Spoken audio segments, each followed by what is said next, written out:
What's up, my wizards? It's Dev from SBMTG down there. There's decks and stuff like that. Here's yet another thing I've been working on for what feels like forever. Ever since a certain little lady was spoiled into the Gatewatch. This we're calling Turbo Ayli.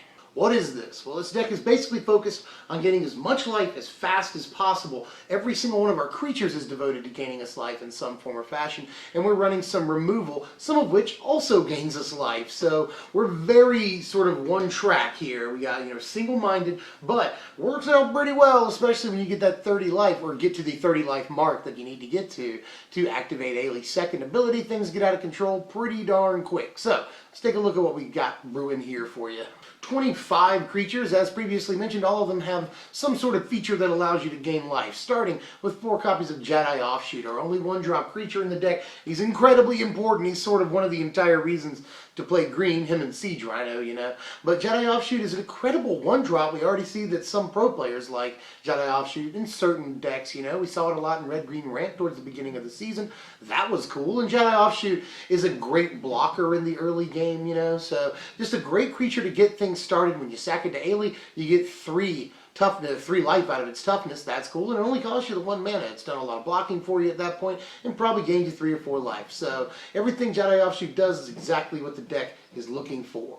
Here's a Lady of the Hour right here. 3 copies of Ayli, Eternal Pilgrim in the deck. And yes, Ayli is pretty darn good just on her own. Sure, the entire deck is focused around making her work, but even if she's the only creature you have on the battlefield on turn 2, that's just fine too. You have a 3 toughness Death Touch creature with 2 power to boot. That's not bad at all. And I really like that even if you're not trying to hit the 30 life mark, you can block with something, sack it, gain the life. That's very, very important. It can actually lead to big life gains, especially if you're losing 1 or 2 creatures in combat. You can gain as much as 4 or 5 or more life off of that. And sure, you're down a couple of guys, but if you can somehow get to that 30 life mark, Ayli becomes absolutely freaking nuts. And there are times in this deck where if we set it up right, we can play her on turn 5 and immediately use her ability. And things can get really, really out of hand once you're able to activate that ability. I don't really have to tell you. You just start blowing things away. But Ayli's good even if you're not there yet. So just everything Ayli does is actually cool. 2 mana for all of this, 2 mana for all of it, is really good, and we build the entire deck around her. She better be good. 4 copies of Arashin Cleric in the deck. This already sees playing a lot of standard sideboards. We're just moving it into the main deck because it's really, really synergetic with everything we're trying to do. So yeah, we'll play Arashin Cleric. It's just a no-brainer card. It comes into play, you gain 3 life. You sack it to Ayli, you gain 3 life. Great turn 2 blocker, just everything. 4 Cleric of the Forward Order in the deck, which sort of feels similar to Arashin Cleric. But once you do play your second one, you start feeling really good. 4 life is not bad at all once you play your second one and you've already got 1 out. And it does happen, there are games where I've started with 3 Cleric of the Forward Order in my hand, which is actually really, really awesome. Has been great, by the way. Cleric of the Forward Order, a little bit better than I thought it would be. I've been playing it since day 1 and I haven't removed it from the deck. But yeah, even if you're just gaining the 2 life, you're getting a bear on turn 2. It's a guy with 2 power that can usually trade, which is all we're looking to happen at all, is to trade and get the 2 life off of it. So, and again, once you play your second, third copy, it's pretty cool. 4 copies of Zulaport Cutthroat in the deck, which obviously has synergy with Ayli. Ayli sort of acts as its Nantuko Husk in this deck, But Zulaport Cutthroat also does damage to them, which can be very important in sort of a long game scenario, which we're gaining all the life. We're hoping to get into a long game scenario, usually.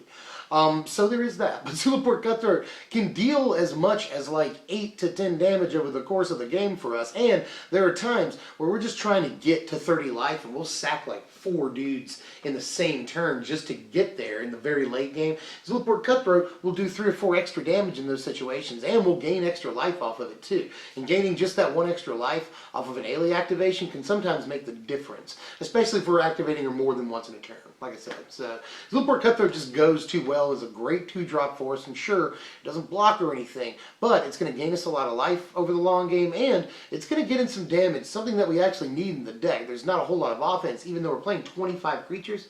We still need something that isn't just Siege Rhino. You know what I mean?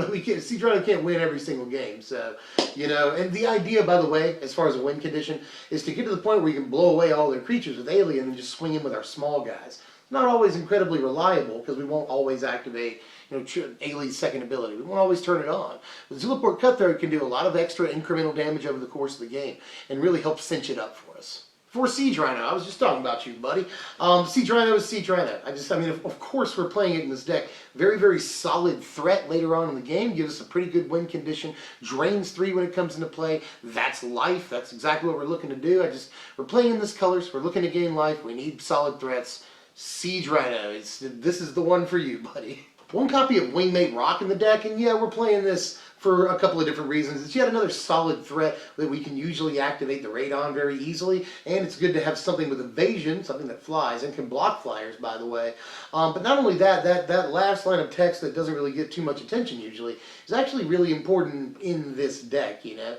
We'll swing through with stuff sometimes on our turn. We'll draw a card, we'll go right to our combat step, and we'll swing in with a bunch of stuff, gain a lot of life, and then we can just go ahead and blow stuff up with Ayli at that point. You know, if we've made it to 30 at that point. We can just, even if we know we're going to lose a bunch of guys in combat, theoretically, then we can swing in with everything, gain like 6 to 8, maybe more life in that situation, and just start blowing things away with Ayli before they even declare blockers. So that has happened more than once, and it's just a good one-up to have in the deck as yet another solid threat, things that we need. And finally, one Felidar Sovereign in the deck. This is, I mean, obvious, right? It's not going to win us the game very often or anything, but it is a big creature with high toughness that if we sack to Ayli, we gain 6 life off of. If we deal damage with it ever, we gain the 4 life. That's good. And in a very long game situation, which again, we're hoping to get into, it can sometimes pick up a game for us. So I want to at least play the 1. 2 Planeswalkers in the deck, and that's 2 copies of Sorin, Solemn Visitor, which is just great for all the right reasons. It can either make us tokens, which in the course of the long game can help us go wide, or they can block for us, something else that we need. Or it can obviously give all of our dudes lifelink just every single turn. That's pretty good, and a buff for that matter. We're playing a lot of small guys in the deck, so that buff matters greatly. And you know, lifelink is great in this deck, especially when we're just blanket giving lifelink to all of our guys. You know, even if certain dudes don't survive combat, we'll still gain the life, allowing us to post-combat blow things away with Ayli. So yeah, Sorin's awesome. 9 total spells in the deck, all of which have some sort of removal aspect. You know, it's very important not only that we gain life, but that we keep from taking damage, so as to sustain our life total that we work so hard to get. We're playing 3 copies of Immolating Glare in the deck, which went from 1 to 3 really quick.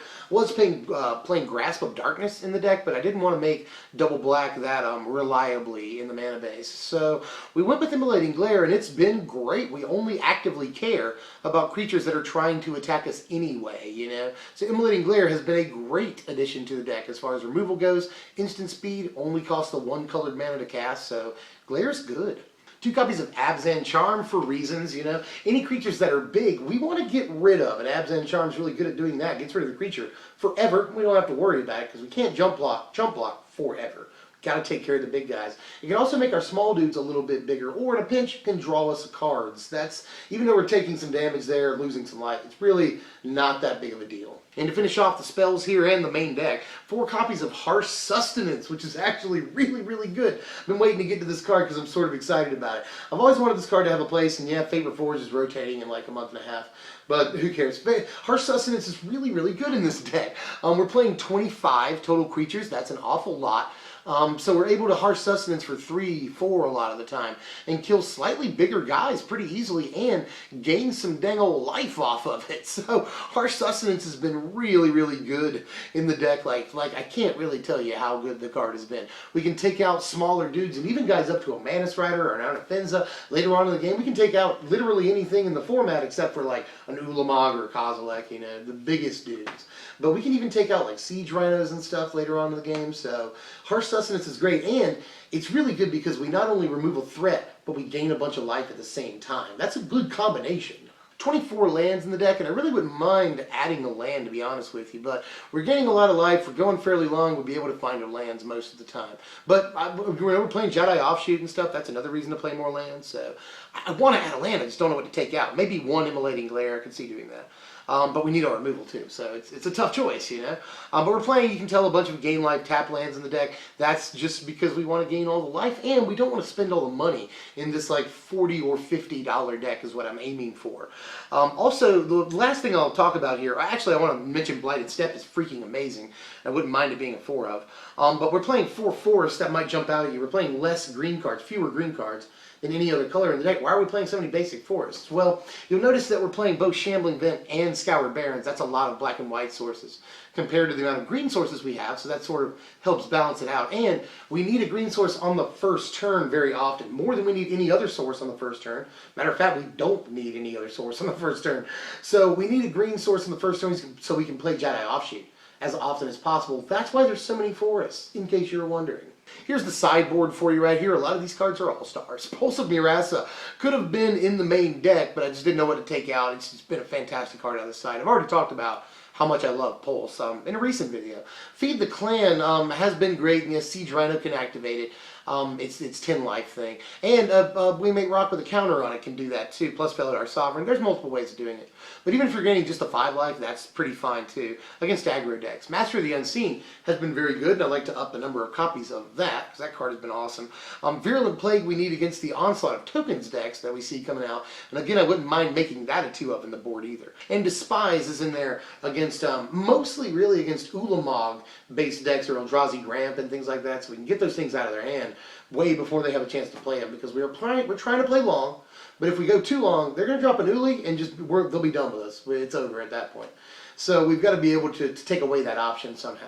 Here are the power rankings for your deck. It's a final score of 68. That's only going to cost you about $40 to $55 on TCG Player. That's an incredibly high score, but it is a wonky deck. You know, we're low in some categories here, and we're high in others. Like Synergy is incredibly high. The entire deck is synergistic. And then Resiliency is very high because we're getting a lot of life. Defense is high because it's technically high. We're getting a lot of life. That's a form of defense.